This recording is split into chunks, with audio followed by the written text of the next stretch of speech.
Okay, so we're on to step number 2. So I've just unwrapped the stack.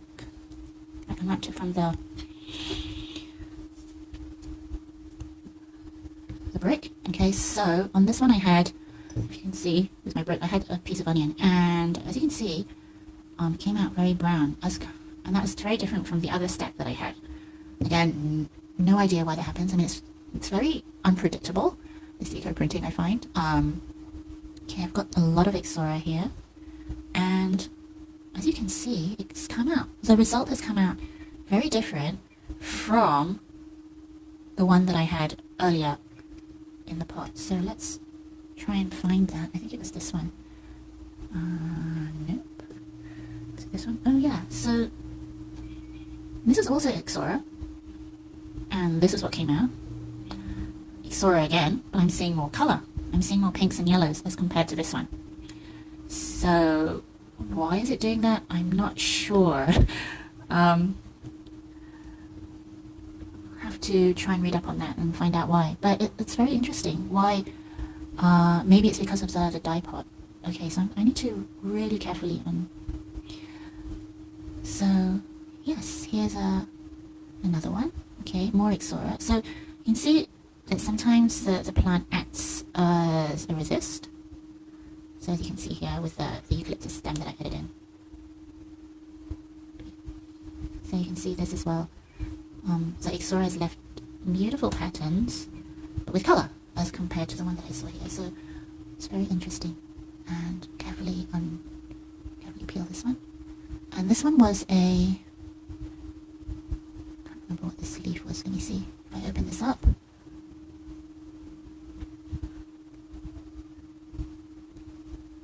This one was a betel nut leaf. I've written that at the corner there. Okay, so no color, which is a little surprising. Okay, so a lot of surprises today. And then this one, betel nut. No color again. This is really strange. I mean, if you look back at the video which I did, where I did the eco print on a t-shirt, you'll see the rambutan, some of the betel nut, and the eucalyptus on the t-shirt, like printed on the t-shirt. So I'm not getting anything here. I mean, I'm getting a resist, which is another form. So this is the rambutan. No color again. Well, slightly, but not that much. And I added a Ixora here. Oh no, this is not Ixora. This is bougainvillea. So it's like, I mean, I'm getting the sort of like an imprint on the leaf, but other than that, not much really. I think that's the last. Oh no, it's not. Okay, so this is bougainvillea again, and a few more bougainvilleas. Slight pink color, not that much. Yeah, there is a slight color here. I'm not sure whether that's coming from the dye pot itself, but usually you should see color on the underside of the leaf, because that's where all the stomata are. If you go back to your biology class in secondary school, you remember the stomata is how the leaf breathes through. It's like the nose in the mouth. No, the nose of the leaf. Okay, so this is one of them.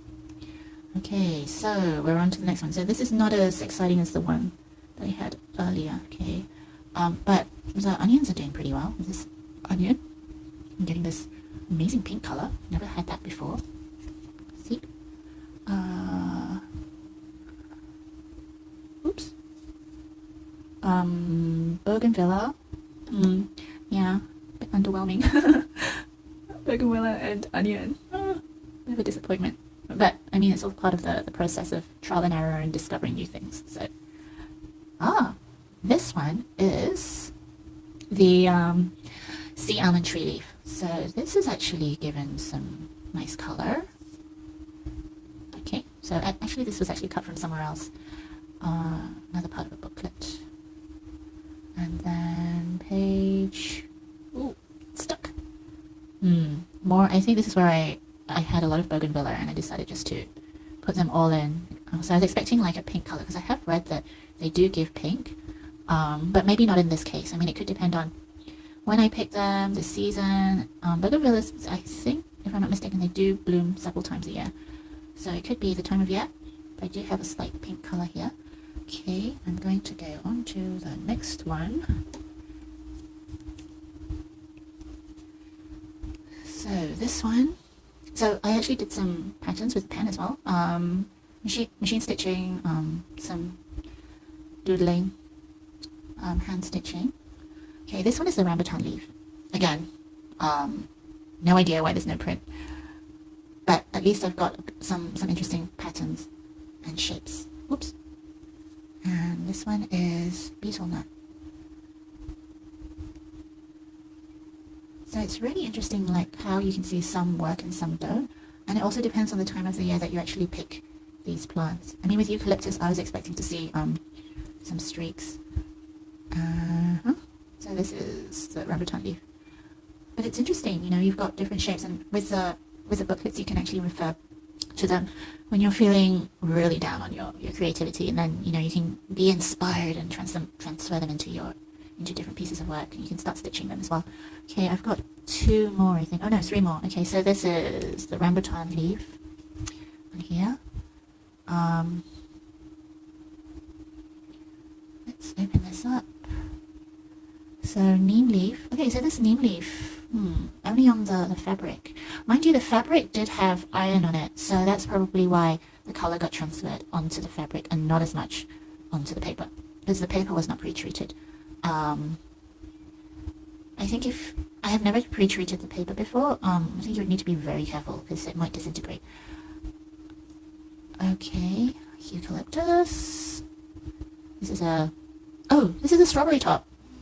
No color on the strawberry top, but if you remember from the other stack, I did get color from the strawberry top. I don't have on this one. Interesting. Makes me question why. But I'm not doing a controlled experiment here, so I can't really tell you why. But that, you know, there are so many reasons, like I told you before. Maybe the batch of strawberries was different. Okay. Yeah, that's interesting. Yeah, I wonder how that came about. Okay, so I'm just gonna put that here. Okay, second to last one. This is okay, so I have the rambutan leaf wrapped around. Let's try and open this up. Okay. Some of the dye pot seeping in. I have this. I was actually hoping to get some sort of print from this, but I mean, there is a little bit of print here. You can see that some of the tannins from the eucalyptus is coming out, but I'm not really sure why it's different from when I did it in fabric. Maybe because, oops, the thread's coming out. No! I'll just have to let that be.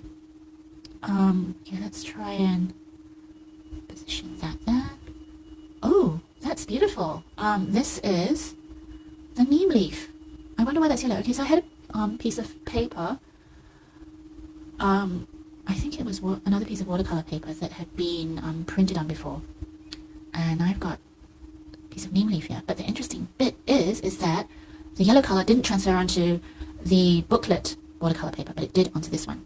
And this one has actually been printed on before, but with a little bit of iron water. So I got this yellow color. Bougainvillea, not really. Okay, I'm not going to. Oh, okay, can get off. But that's really interesting. I wasn't expecting that. I don't even know if I can replicate that again.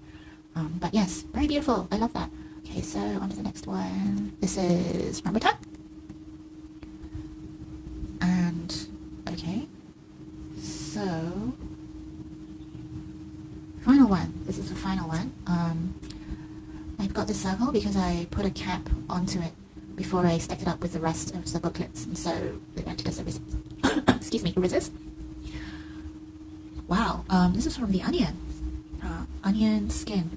So a really gorgeous pinky brown color. I'm actually quite surprised by that. Oh, I don't have any leaves in here on this page, but I do have one here. This one is the sea tree almond. And that's it. So, as you can see, these are my booklets. I'm going to be drying them, and then once they've dried, I'm going to stitch them together into one big booklet. And I'd like to thank India Flint because she's been really inspiring. She's been taking a whole group of us on a virtual tour of her garden and being there, which is her project, and allowing us to explore our creativity. Okay, till next time, bye!